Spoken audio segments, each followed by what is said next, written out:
Equality के बारे में हमने पढ़ा था। ठीक है, अब तक हमने पढ़ा था कि किस तरह से हमारी गवर्नमेंट ने कॉन्स्टिट्यूशन बनाया, इक्वलिटी मेंटेन करके चले हैं। ठीक है, उसमें हमने पढ़ा था कैसे इक्वलिटी। अब यहाँ पे एक टॉपिक आता है इनइक्वलिटी। वो बोलते हैं, हमने कल रिलीजन और कास्ट में वो पढ़ा था, आज हमने पढ़ा है इनइक्वलिटी। इनइक्वलिटी चैप्टर फर्स्ट चल रहा है आपका dear, 7th class. In spite of equal status granted by the constitution, equal status granted by the constitution, there are millions of people, बहुत सारे लोग हैं, लाइक कान्हा एंड आरती। जैसे आपने कान्हा एंड आरती की स्टोरी मैंने आपको एक सुनाई थी ना, वो सर्कमस्टेंसेस फार फ्रॉम इक्वल। वो बोलते हैं कि अभी भी गवर्नमेंट जैसे जैसे स्टेप्स ले रही है इक्वलिटी मेंटेन करने के लिए, उसके बाद भी बहुत इनइक्वलिटी है कंट्री में। बहुत सारे इक्वल स्टेटस देने के बाद भी कॉन्स्टिट्यूशन के थ्रू, उसके बाद भी ऐसे बहुत सारे लोग हैं जो यहाँ पे कान्हा आरती जैसे, जिन बेचारों के सर्कमस्टेंसेस बहुत अलग है, जिनकी कंडीशंस बहुत अलग है, आज भी उनको वैसे इक्वल स्टेटस नहीं मिलता सोसाइटी में जैसा मिलना चाहिए। ऐसा क्यों है? क्यों हमारे देश में आज भी इनइक्वलिटी मेंटेन हो रही है? क्यों हमारे देश में आज भी लोगों को के साथ भेदभाव किया जाता है? उसमें से बहुत सारे रीजंस है। एक रीजन है कि unequal distribution of resources. Distribution resources का, जो चीजें हमें जरूरी होती है अपनी जिंदगी को व्यापक करने के लिए, अपनी जिंदगी चलाने के लिए, उन रिसोर्सेज का प्रॉपर डिस्ट्रीब्यूशन नहीं है। ये भी एक रीजन है इनइक्वलिटी होने का सोसाइटी में। कोई अमीर है तो अमीर पे अमीर होया जा रहा है, कोई गरीब है तो गरीब होया जा रहा है।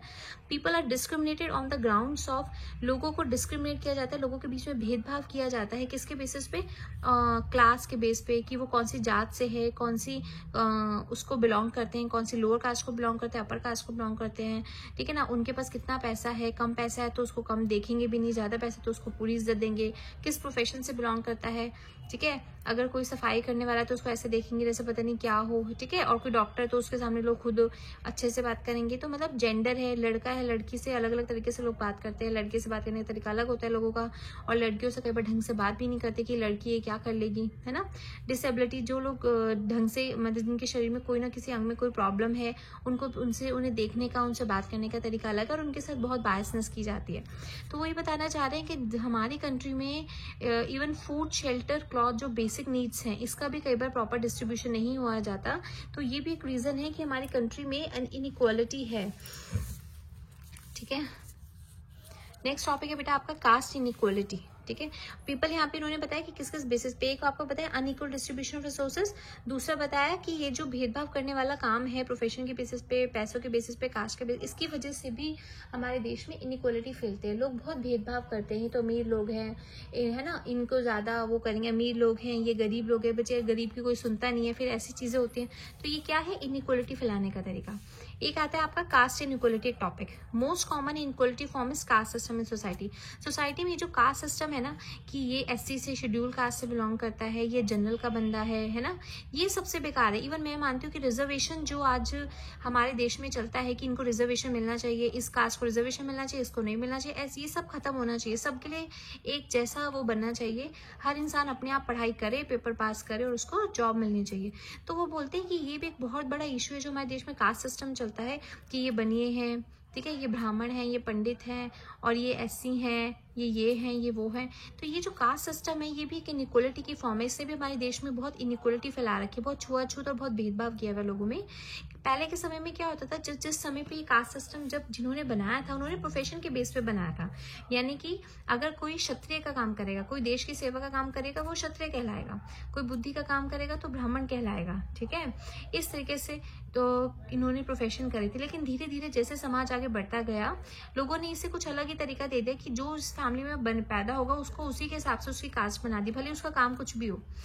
तो यहाँ पे वो बोलते हैं दलित जो लोग होते हैं, इनको ये बोलते थे कि ये तो लोअर कास्ट से बिलोंग करते हैं, और इन लोगों को मंदिरों में आने जाने नहीं देते थे, इनको एजुकेशन नहीं लेने दे सकते थे। वहाँ पे जिस समय की मैं बात कर रही हूँ, उस समय पे ये लोग मंदिर में नहीं जा सकते। इवन कई बार तो कुएं में पानी लेने की भी इनको परमिशन नहीं होती थी कि उस कुएं से पानी नहीं लेंगे, इस कुएं से पानी लेंगे, छुआछूत हो जाएगा। ऐसे लोगों की धारणाएं हुआ करती थी। इवन गाँव के लोगों में तो ये बहुत ज्यादा प्रचलित थी, गाँव के लोगों में तो बहुत ज्यादा था।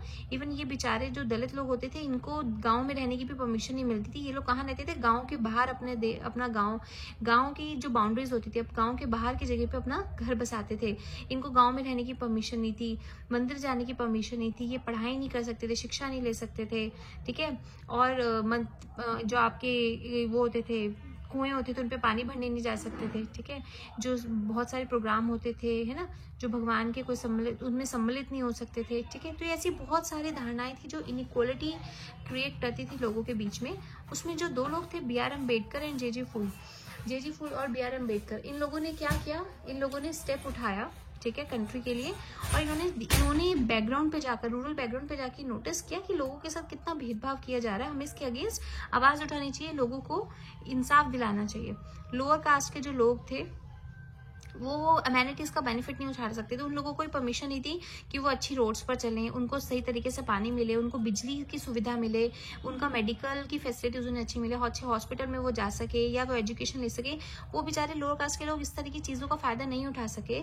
इस तरह का समय था पहले जो लोगों ने बिताया है। वो अच्छे स्कूल में नहीं पढ़ सकते, अच्छी जगहों पर नहीं रह सकते, उनको पानी ढंग से नहीं मिलेगा, उनको बिजली नहीं मिलेगी, ठीक है, उनको एजुकेशन नहीं मिलेगी, उनको मेडिकल नहीं मिलेगा। तो ये क्या थी, ये कास्ट इनइक्वालिटी का टॉपिक था कि किस तरह से हमारे देश में कास्ट के बेसिस पे पहले समय में, आज तो बहुत कम है, फिर भी पहले के टाइम में तो बहुत ज्यादा शोषण था जो लोअर कास्ट के लोग होते थे उनके लिए, जिन्होंने कास्ट मेंटेन करी थी। अब जो गवर्नमेंट ने कुछ स्टेप्स दिए जिससे कि अब कंडीशन थोड़ी बेटर हुई है। नेक्स्ट टॉपिक है बेटा आपका फाइटिंग फॉर इक्वालिटीज। क्लास 7 आपका जो चैप्टर है ये बहुत बड़ा चैप्टर है बेटा, अप्रॉक्सीमेटली अभी भी कम से कम 3-4 पेजेस पूरे के पूरे बुक के पढ़े हैं। तो मैं आपको कल एक वीडियो, होप सो कल का मैं आपका ये टॉपिक कंप्लीट कर दूंगी 7th क्लास, उसके बाद मैं आपको वर्कशीट देंगी। फाइटिंग फॉर इक्वालिटी, वो बोलते हैं कि किस तरह से ये लड़ाई लड़ी गई इक्वालिटी की। जो कॉन्स्टिट्यूशन है उसने, वो बोलते हैं सिर्फ कॉन्स्टिट्यूशन की गारंटी नहीं थी कि वो इक्वालिटी मेंटेन करे, कॉन्स्टिट्यूशन बनाया गया, उसको इम्प्लीमेंट किया गया, लोगों के साथ देखा गया कि इसको इम्प्लीमेंट करते भी हैं लोग, मानते भी हैं या नहीं मानते।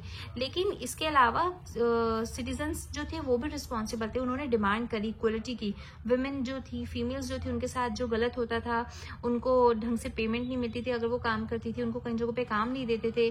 जो स्लम के लोग थे, झुग्गी झोपड़ी के लोग थे, या जो ट्राइबल्स थे, आदि मतलब जंगलों में लोग रहते थे, या जो दलित थे, जो मुस्लिम थे, या जो पुअर फार्म लेबरर्स हुआ करते थे, खेतों में काम करने वाले जो गरीब लोग थे, उनके साथ क्या होता था, उन लोगों ने क्या करा, उन्हें डिमांड करी कि भाई हमारे साथ इनजस्टिस हो रहा है और हम इसके अगेंस्ट आवाज उठाएंगे, ठीक है।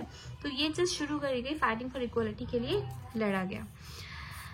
इस तरह से ये आपको ये बता रहे हैं कि किस तरह से इनइक्वालिटी है, कॉन्स्टिट्यूशन ने कैसे हेल्प करा इक्वालिटी मेंटेन करने, गवर्नमेंट ने कैसे स्टेप्स उठाए। अब जो अगला टॉपिक आपका होगा वो गवर्नमेंट के नेसेसरी स्टेप्स होंगे जो गवर्नमेंट ने उठाए, किस तरह से ये स्ट्रगल चला इक्वालिटी को मेंटेन करने के लिए, ठीक है। तो वो आपका नेक्स्ट वीडियो में होगा डियर।